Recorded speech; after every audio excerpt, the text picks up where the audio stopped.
how to excel in sales and marketing. By the way, if you want to excel, then stop saying sales and marketing. We got to flip the script on that. Marketing always comes before sales. For a lot of business owners, we tend to move away from marketing and sales because we think it's like icky. You know, to be a marketing sales guy, you got to like point and thumbs up and do all that kind of stuff. No, that's not marketing and sales. Marketing, qualified prospects. Sales, taking prospects and closing them into customers. That's it. This is nothing about Tony Robbins. It's nothing about slick oil salesman, used car, none of that. And so we want to start being intentional around outreach, marketing, and sales conversion so that we can begin to excel in it. For too many, you think excellence is like going viral.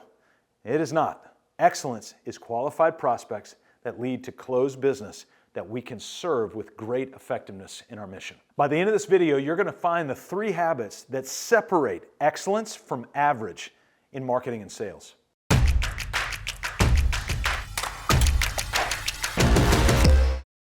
I'll never forget when I was a teenager, I had somebody come to me and go, "Hey, have you ever seen this chart?" I was like, "I don't really like charts. I'm a teenager. I like to do fun stuff, not look at charts." And they were like, "No, you would probably want to look at this chart." And here's basically what the chart said. If you save $2,000 a year, this year you'll have $2,000 and some change. Next year you'll have $4,000 and some change. Next year you'll have $8,000 and some change, whatever. I don't like to do math out loud. And so over time, but after 7 years, and 14 years, and 21 years, and I think they said by year 20-something, you'll be a millionaire. So I remember, I think this was attributed to Albert Einstein. He said, compound interest is the 8th wonder of the world. He who understands it, earns it. He who doesn't, pays it. Marketing and sales is much like compound interest. It works on the same complexity and the same principle as this compounding effect over time. Here's the problem. Too many times we dump a one-time fee into marketing, $10,000, $2,000, $100, $10 million, whatever it might be, and then it doesn't work. And so we withdraw all the money and we run away. And then we run back to it when the pipeline gets thin. And then we run away. And so it's this ebb and flow instead of a steady mix. And so a steadiness over time will lead to a compound effect. So it's very interesting that you're watching this video right now, because a steady clip over time, day after day, month after month, and you'll look back at my video feed and realize that I've posted 5 videos a day, every day, for the last 100 days at the time of this video. And you'll see more as these things go on. It just continues to build over time. And so it really is the 8th wonder of the world. And so if we can take that and apply that to marketing and sales, you'll start to see how you can excel in becoming a great marketer and a great seller, even if you don't have a lot of dynamism and out loudness that other people might have. So I want to give you some habits that I think will be incredibly helpful. And a habit is formed over a period of time, and then it continues with repetition, predictability, and meaning. We actually call those the RPMs of great leadership, by the way. So let's talk about the first habit that's going to help you excel in marketing and sales. Weekly consistency beats monthly heroics. There are a lot of teams that are in the Major League Baseball league that they don't win World Series when they have the most home runs of any team in the league. Why? It's because consistency beats the big splash over time. I heard a guy ask a question one time, and he asked it of another man that was a peer of his and a wisdom mentor, and he said, "Hey, what's better, quality or quantity of time with my spouse?" And the response was this: there is only quantity of time. He's like, "Oh, what about quality time? You know, really sit down." And there was a time, I'll be a little bit vulnerable here, my wife and I were on one of our quarterly overnights. This was the time we were to dream annually. So there's something we do with consistency in our marriage to try and build our marriage. Dialogue daily, date weekly, depart quarterly, and dream annually. We didn't come up with it, but you can write it down and rip it off if you'd like. And in our depart quarterly, which just happened to be the same time that we were dreaming annually, things kind of went south. And we got a little bit of an argument. Actually, it was a really big argument. And it did not go well. We were staying at a nice hotel, we had had a nice dinner, and it just kind of spoiled the entire thing. Can you imagine if we had based our entire relationship off the big moments when we had the nice dinners, and it wasn't off the little moments of the dialoguing daily and the dating weekly? Yeah, it was a bummer. I wish it would have been a better night, but the reality is it was just another night for us, because there's a lot of other time that we spend time together with great consistency. I want you to treat your marketing and sales with the same level of rhythmic consistency, because there's going to be moments that it's a big home run. If you look back at my YouTube videos, I might have a couple that have multiple thousands of views, but most of them have 10s, 20s, and 100s. Consistency over time. So here's what I'm going to ask from you with your marketing system and your sales system. Show up every week. Show up with an intentionality every week. One of the ways you can do that is by setting a once weekly marketing and sales meeting. In fact, at the time of this recording, here in about 4 hours, I'll be sitting down with our team and we're going to go over our Monday afternoon marketing and sales meeting. We've got an agenda. We walk straight through top to bottom to make sure we're in great alignment between our prospect development, marketing, and are trying to convert those prospects into clients. That's sales. Habit number 2 is I want you to start measuring everything on a scorecard. I'm going to give you a super simplistic way to remember how to do this.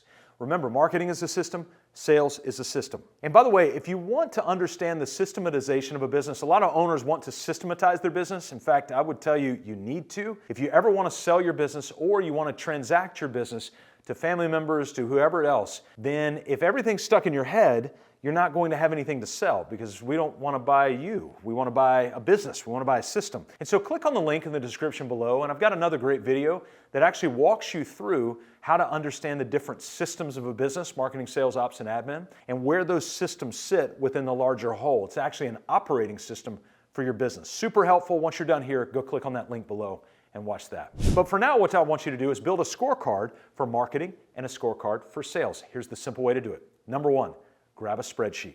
That's it. Number 2, on marketing, I want you to divide it into 2 columns. The left side column, I want you to fill up with all the activities that you're going to commit to start developing prospects. Now, on the right side of that column, I want you to write one thing, the result. And that is, for you, it might be book calls, book sales appointments, whatever that one result of all of your marketing efforts, that funnel needs to lead to one result. And that's to set up for a sales meeting. Now let's pivot to the sales system.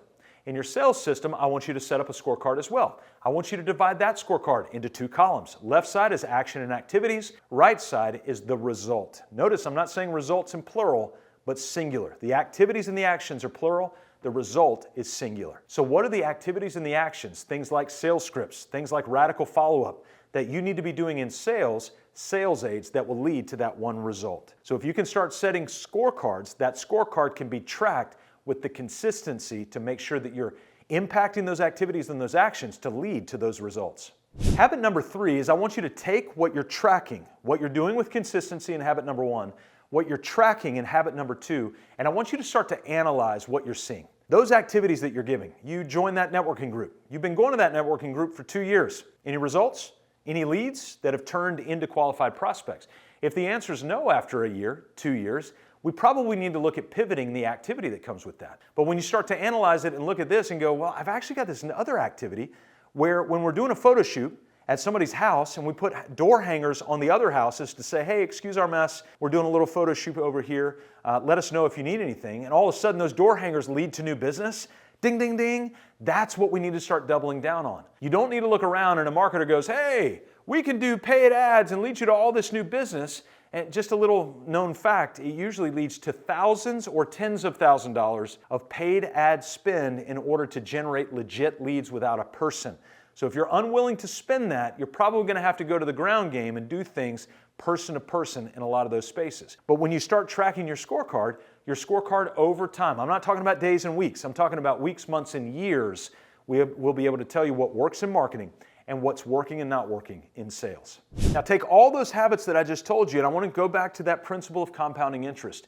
Any of these habits done an hour or a day or a week, you will get no compounding effect for those. But once you start doing them for months and years, all of a sudden you're going to start to see compounding interest that comes from that value that you're doing. So you might come back and go, well, Scott, what if we don't know? What if we're a year in and we pull the plug right before the hockey stick growth starts to happen? Or we're a year in and we keep going and nothing happens. Well, my friend, welcome to risk.